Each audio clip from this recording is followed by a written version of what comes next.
Looking at some very common myths that revolve around creatine and how it retains water, how it causes dehydration, and how it causes kidney failure.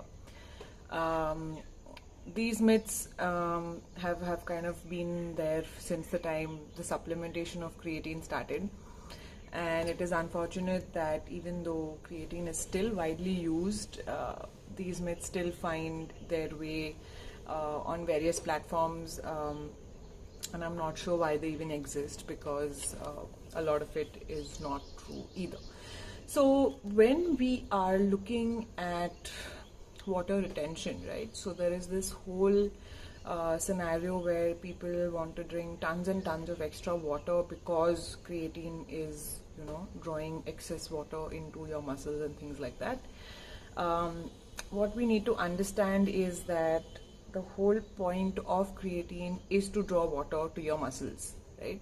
And having said that, we also need to understand that there are various compartments in which water is preserved in our body. Of course, the largest compartment being your blood plasma,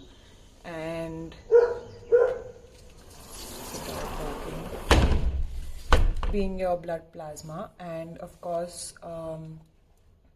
you have water inside your cells, outside your cells, in between your cells, and so on. Now, the compartment in which the water is actually drawn is intracellular, which means within your cells. That's where the water is really drawn when you are taking creatine. Now, does that mean that your cells are drawing a liter or 2 liters of water into your muscles? Because if that would be the case, and you're drinking an extra liter of water every day to compensate for this extra pulling of 1 liter of water, then you would also probably gain those many more kgs at the end of the week, right? So if it's 1 liter a day is your compensation, then it goes up to 7 liters in a week, and it's quite unheard of that you're going to be putting on that much weight with creatine in terms of water.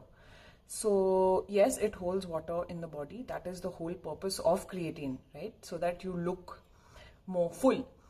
But at the same time, if you are drinking about 3 to 4 liters on an average every day, you don't need to drink extra gallons of water to be able to compensate for that tiny intracellular component that we just spoke about. So I would pretty much say that when this whole water retention, issue is looked at and we start blaming creatine, it's also a placebo effect, right? Because you've been so conditioned to hear that creatine holds water, you almost start feeling like, oh yeah, I've taken creatine, so now I need to drink lots more water because my body's going to hold that much water and I'm going to put on tons and tons of weight. Well, it doesn't really work like that. What we do need to look at is what else causes water retention, right? So if you are somebody with high blood pressure, obviously your sodium and potassium intake is not optimized. If you are on your menstrual cycle, on menopause, your sodium and potassium levels are not balanced either. And there could be a bunch of reasons, such as you consuming excess salt through the day or consuming processed foods without realizing the amount of sodium you're eating, which is actually going to hold water in your body. But that is somehow overlooked, and the minute we start supplementing, we just blame it on this one supplement. So I repeat that yes, the whole intention of taking creatine is to draw water to your cells so that they look fuller and get that pump, but among obviously other things that creatine is beneficial for. But water retention, not something that you need to really be worried about. Another thing that we just should quickly touch upon is that if you find yourself drinking less water in the day, if you're not even hitting 3 liters and you're somewhere drinking about 2.5 to maybe on some days, then yes, you need to increase your water intake. But if you are drinking 3 to 4 liters on a regular basis, then there is no reason for you to, or no requirement for you to increase your water intake drastically, right? So I think we have kind of spoken about water retention, dehydration, and things like that. What really dehydrates you is alcohol, guys. So let's look at real things which dehydrate us or retain water instead of, kind of blaming a supplement. Moving on to kidney health. Of course, there is a huge question and a debate over whether creatine actually affects your kidneys. This is also a very common question that I get with regard to protein. If protein also affects your liver and your kidney and things like that. So let's just break this down very simply.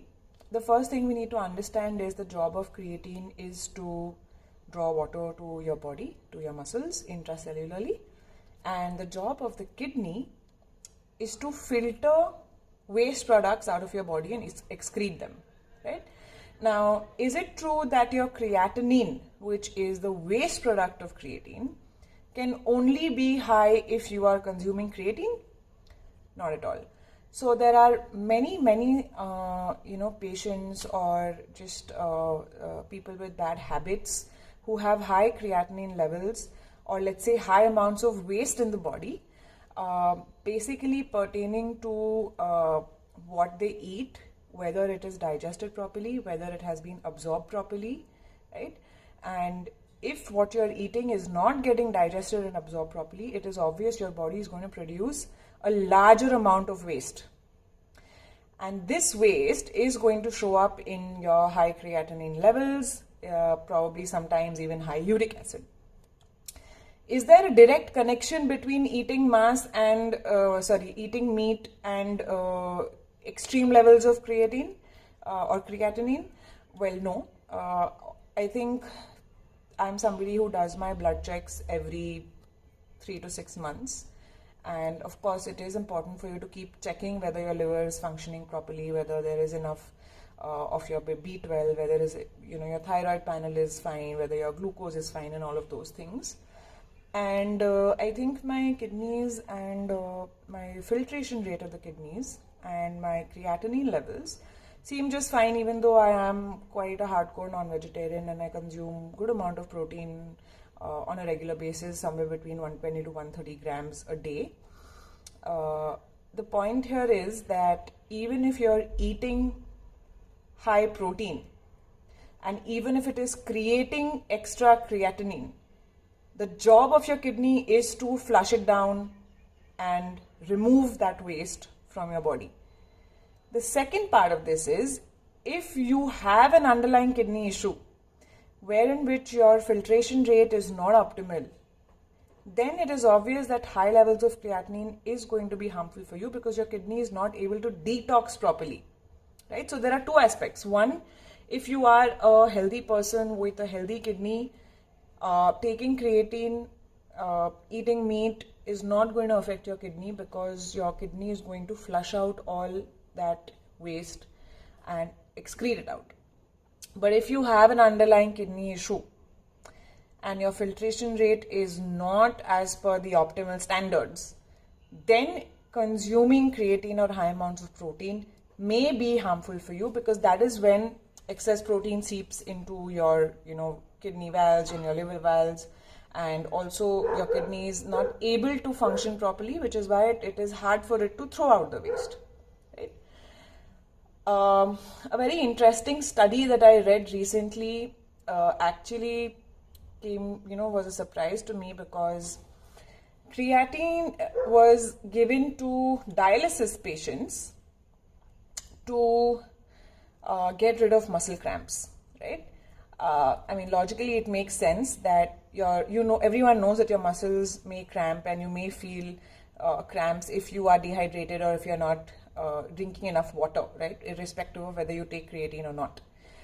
But these patients were given small doses of creatine in approximately 2.5 grams and to resolve muscle cramps, and it actually helped them. it did elevate the creatinine levels slightly, but not something that is going to be life-threatening, right? So actually there is not a single study that says or suggests that creatine will affect your kidney if you have a healthy functioning kidney. Now, how to understand if your kidney is healthy or not? It's very simple. Just do a blood test, check your LFT panel, which is liver function test, and you can get it done from 1 mg. You can get it done from Thyrocare. If you're looking at 1 mg to get a blood test, please do get in touch with me. For everybody in India, I can give you a coupon code, and you can get a small discount. So yeah, so it's kind of surprising that something that is supposed to actually apparently be really bad for you has worked completely, as a reverse mechanism for those who have dialysis. Another small question that I got about creatine was that somebody was feeling very nauseous and couldn't really function through the day after having a high dose of creatine. Now, when asked what they consumed it with, of course, you're consuming it empty stomach, you are going to feel nauseous. You need to consume it with carbs or with protein. Either way, it will help for better absorption.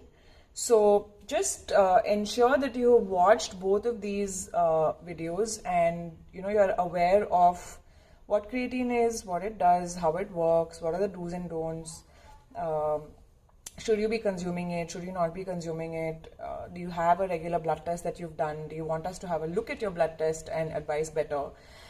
Please do let us know. And one last thing I would like to say is your food absorption is also largely dependent on vitamin B12.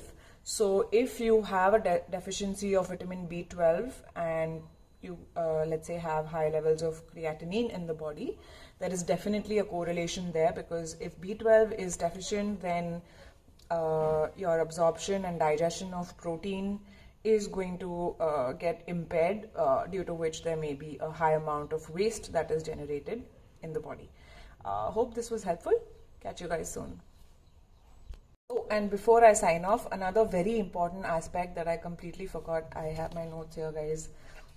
It's very hard for me to remember everything, so I kind of make my notes. One point that I missed out is if your muscles are breaking down more than required. So this is to do with having high creatinine levels, even though you're not consuming creatine. One is of course your food absorption, and the food you eat is not kind of getting digested or absorbed properly, which could be connected to various other hormonal imbalances, vitamin deficiencies, etc.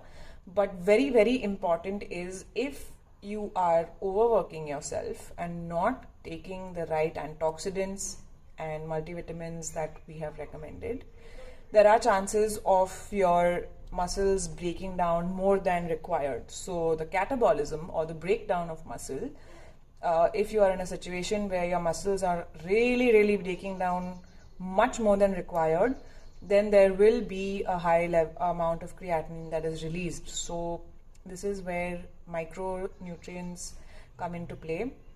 We really take them lightly, and we think that it's okay if you don't take them on a regular basis, but it is important. That's all I wanted to say in my last segment. See you.